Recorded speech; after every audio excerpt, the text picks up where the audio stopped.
कहानी की शुरुआत योंग नाम के एक मशहूर बॉक्सर से होती है। योंग अभी सिर्फ 16 ही साल का था, पर अपनी काबिलियत की वजह से वो पूरे शहर में काफी ज्यादा मशहूर हो चुका था। एक रात मैच जीतने के बाद योंग अपने घर वापस जाने के लिए बहुत उत्सुक था, क्योंकि उसकी माँ और बहन घर पर उसका इंतजार कर रहे थे। पर जैसे ही वो घर पहुंचा तो उसने देखा कि वहां उन दोनों की लाश पड़ी हुई थी, और तभी अचानक से एक आदमी ने पीछे से उसके ऊपर भी हमला कर दिया। पर क्योंकि योंग एक ट्रेंड बॉक्सर था तो उसने बड़ी ही आसानी से खुद को बचाकर उस कातिल को जान से मार दिया। 2 साल बाद एक स्कूल में कुछ लड़के योंग की खबर सुन रहे थे कि असल में जिन लोगों ने उसके परिवार पर हमला किया था वो सभी चोर थे, पर फिर भी योंग ने अपनी बॉक्सिंग स्किल्स से उन सभी को खत्म कर दिया था, और इसी वजह से उसके ऊपर खून का इल्जाम लगाकर उसे जेल भेज दिया गया था। उसी क्लास में सोबिन नाम का एक लड़का भी था जो नया नया इस स्कूल में आया था। असल में सोबिन को उसके पिछले स्कूल में बहुत ज्यादा परेशान किया जाता था, जिससे बचने के लिए उसने अपना स्कूल बदला था, और धीरे धीरे उसे ये स्कूल अच्छा भी लगने लगा था। पर तभी टीचर क्लास में टोनी नाम के एक नए लड़के को लेकर आई। टोनी भी एक बॉक्सर था और वो सोबिन के पिछले स्कूल में उसे बहुत ज्यादा परेशान करता था, इसलिए उसे अपने सामने देखते ही सोबिन बहुत ज्यादा डर गया। टीचर के क्लास से जाते ही टोनी ने अपना दबदबा बनाने के लिए कुछ बच्चों को बिना वजह ही पीटना शुरू कर दिया, जिसके बाद वो सोबिन को पीटने के लिए उसके पास आया। सोबिन टोनी के सामने कुछ नहीं बोल पाया, इसलिए उसके एक दोस्त ने बीच में आकर उसे बचाने की कोशिश की, पर टोनी ने तो उस लड़की को भी धक्का देकर थप्पड़ मारने के लिए अपना हाथ उठाया। पर तभी सोबिन ने जिंदगी में पहली बार टोनी को रोकने की हिम्मत की, पर उसकी ये हिम्मत देखकर तो टोनी को और गुस्सा आ गया। उसने सोच लिया कि इसे तो अच्छे से पीटूंगा। इधर अपने बचाव के लिए सोबिन ने एक पेन उठा लिया, पर इसे देखकर टोनी रुकने वाला नहीं था। उसने बार बार सोबिन को पेन इस्तेमाल करने के लिए बोलना शुरू कर दिया, मारना मारना साले कमजोर, मारना। और अपने आप को टोनी की पकड़ में देखकर सोबिन ने बिना कुछ सोचे वो पेन उसकी आंख में मार दिया। इसके बाद उसके ऊपर अटेम्प्ट टू मर्डर का इल्जाम लगाया गया, पर सोबिन कोर्ट में टोनी के खिलाफ कुछ नहीं बोल पाया, जिसके चलते उसे 2 साल की सजा सुना दी गई। कोर्ट से जेल ले जाने के लिए उसे एक बस में बैठाया गया, जहां किस्मत से उसकी सीट योंग के साथ थी। जेल पहुंचकर सभी कैदियों को अलग अलग सेल्स में डाल दिया गया, जहां सोबिन की दोस्ती मिन नाम के एक चोर से हुई। उन दोनों को एक ही सेल में डाला गया था, जहां एक आदमी ने उन्हें जेल में चल रहे राज के बारे में बताया। उस जेल में जून, आकियो और हान नाम के 3 सबसे बड़े कैदी थे, जिनमें से जून तो अच्छा आदमी था, जो आकियो और हान को बाकी कैदियों को तंग करने से रोकता था। लेकिन फिर हाल ही में आकियो और हान ने एक प्लान बनाकर जून को फंसा दिया, जिस वजह से पुलिस ने उसे एक अलग कमरे में बंद कर दिया था, और तभी से आकियो और हान सभी कैदियों को परेशान करने में लगे हुए थे। लेकिन वहाँ का सबसे ताकतवर कैदी अभी भी योंग ही था, जिससे सभी लोग काफी डरते थे। लेकिन योंग की अच्छी बात ये थी कि वो बिना किसी बात के लड़ता नहीं था। अगले दिन सोबिन और मिन चुपचाप खड़े होकर आकियो और हान के बीच चल रहे फुटबॉल मैच को देख रहे थे, पर तभी 2 खिलाड़ियों को चोट लग गई, जिसके बाद हान ने सोबिन और मिन को अपने साथ खेलने के लिए बुलाया, जिसके लिए वो दोनों ही चुपचाप मान गए। पर सोबिन को फुटबॉल ज्यादा अच्छे से खेलनी नहीं आती थी, जिस वजह से हान की टीम हार रही थी, और वो किसी भी हाल में इस हार के लिए जिम्मेदारी लेने वाला तो था नहीं। इसलिए उसने आंख बंद करके बॉल को लात मार दी, पर गलती से वो लात सीधा आकियो की टांगों के बीच में जाकर लगी, जिसके बाद गहने फूटने की वजह से दर्द के मारे आकियो जमीन पर गिर गया। वो बहुत ज्यादा गुस्से में था, और इसलिए उसके लोगों ने सोबिन को खींचकर अपने सेल में ले जाना शुरू कर दिया। वहीं दूसरी ओर सोबिन बहुत ज्यादा डरा हुआ था, और उसे अपने पिछले स्कूल में किए हुए टॉर्चर की यादें आ रही थी, जिस वजह से वो उन लोगों से रहम की भीख मांगने लग गया। लेकिन उनके ऊपर इसका कोई असर नहीं हुआ। पर तभी उन लोगों की नजर पास से ही गुजर रहे योंग पर पड़ी, जिसे देखते ही उन्होंने ऐसा बर्ताव किया मानो वो सोबिन के दोस्त ही थे। और उनके इस बर्ताव को देखकर सोबिन समझ गया कि जेल में सभी लोग योंग से डरते हैं, और अपने आप को बचाने के लिए वो तुरंत ही योंग की तरफ भागा।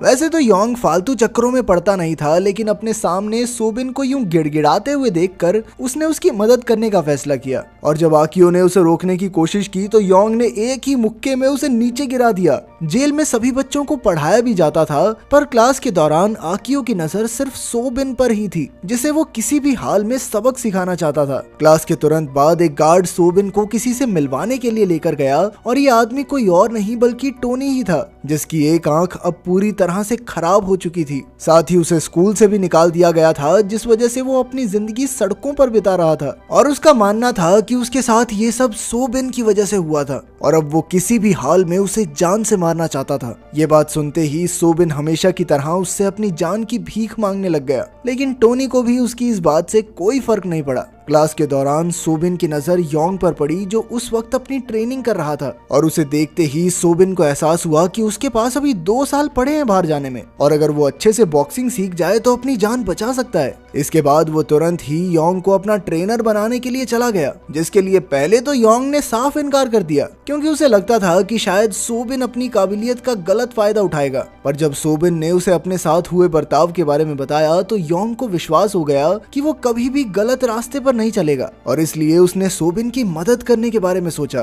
पर योंग को अपना ट्रेनर बनाने के लिए सोबिन को एक टेस्ट पास करना होगा जिसमें उसे 40 मिनट में ग्राउंड के 100 चक्कर लगाने थे और ये टेस्ट पास करने के बाद ही योंग उसे ट्रेनिंग देने वाला था। ये ट्रेनिंग सोबिन के लिए बहुत ज्यादा मायने रखती थी, इसलिए उसने बिना रुके ग्राउंड के चक्कर मारना शुरू कर दिया और भागते हुए उसकी आंखों के सामने सिर्फ अपने साथ हुए बुरे बर्ताव की तस्वीरें चल रही थी और इसलिए वो मरने को तैयार था लेकिन रुकने के लिए नहीं। आखिर के कुछ राउंड्स तक सोबिन पूरी तरह से थक चुका था, इसलिए योंग ने उसे रुकने के लिए कहा। पर सोबिन अपना टेस्ट पास करने का मन बना चुका था और वो पूरे 100 राउंड्स होने के बाद ही रुका। तब तक वो इतना ज्यादा थक चुका था कि वो जमीन पर बेहोश होने ही वाला था, पर तभी योंग ने उसे पकड़ लिया।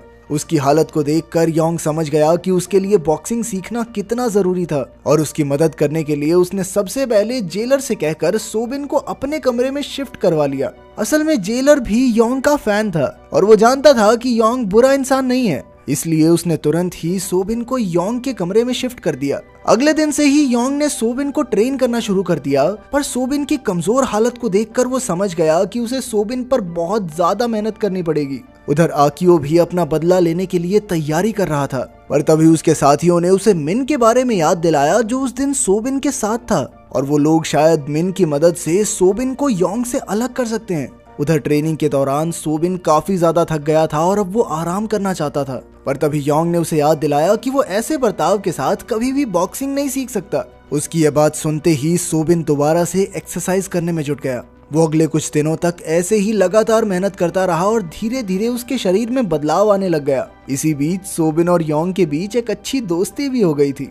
वहीं बाहर टोनी ने एक एक करके शहर के सभी गुंडों से लड़ना शुरू कर दिया और एक दिन ऐसी ही लड़ाई के दौरान एक बहुत बड़े गैंगस्टर की नजर उस पर पड़ी, जिसने उसकी काबिलियत को देखते हुए उसे अपने लिए काम करने को कहा। पर टोनी इस चीज के लिए तैयार नहीं था और इसीलिए उसने उस गैंगस्टर की बेइज्जती कर दी, जिसके जवाब में गैंगस्टर ने उसे एक ही थप्पड़ में नीचे गिरा दिया और फिर उसने टोनी को उसका ऑफर मानने का एक आखिरी मौका दिया। टोनी को पैसों की सख्त जरूरत थी और इसीलिए वो उस गैंगस्टर के लिए काम करने को राजी हो ही गया।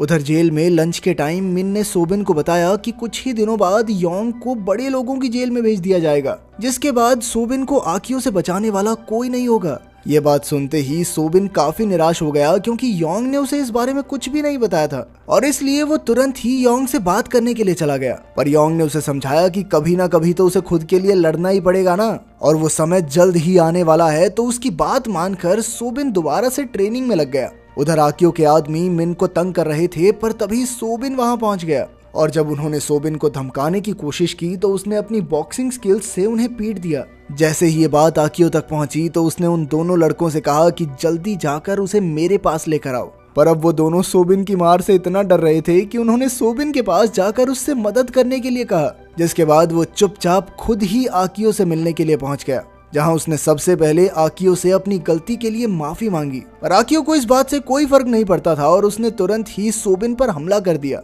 पर अब ये पहले वाला सोबिन नहीं रहा था, उसने भी अपने बचाव में आकियो से लड़ना शुरू कर दिया।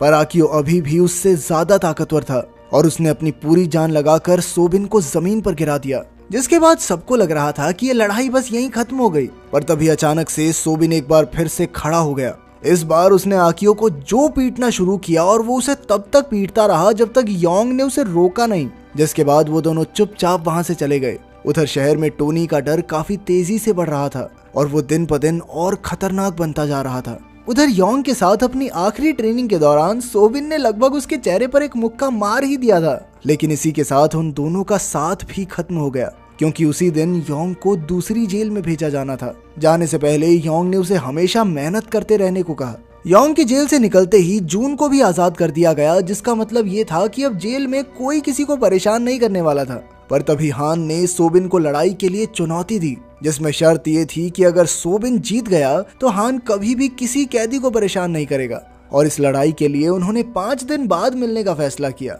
इसी बीच टोनी दोबारा से सोबिन से मिलने आया क्योंकि जेल के बाहर तक सोबिन की ट्रेनिंग के चर्चे चल रहे थे, लेकिन वो डरने की बजाय काफी खुश था क्योंकि अब उनकी लड़ाई टक्कर की होने वाली थी। कुछ दिनों बाद मैच के दौरान हान और सोबिन एक दूसरे को कांटे की टक्कर दे रहे थे और सोबिन की कड़ी मेहनत के सामने हान भी ज्यादा देर टिक नहीं पाया और अपनी हार मानते हुए उसने अपने वादे को पूरा करने का फैसला किया। उस दिन के बाद से जेल में कभी भी किसी को परेशान नहीं किया गया और धीरे धीरे सभी लीडर एक दूसरे के काफी अच्छे दोस्त भी बन गए। कुछ इसी तरह सोबिन की कैद के 2 साल भी बीत गए और जेल के बाहर निकलते ही उसका सामना टोनी से हुआ, जिसने बिना कुछ बोले ही उससे लड़ना शुरू कर दिया। उनकी लड़ाई के दौरान हमने देखा कि वो दोनों ही इतने फुर्तीले थे कि वो एक दूसरे को एक मुक्का भी नहीं मार पा रहे थे।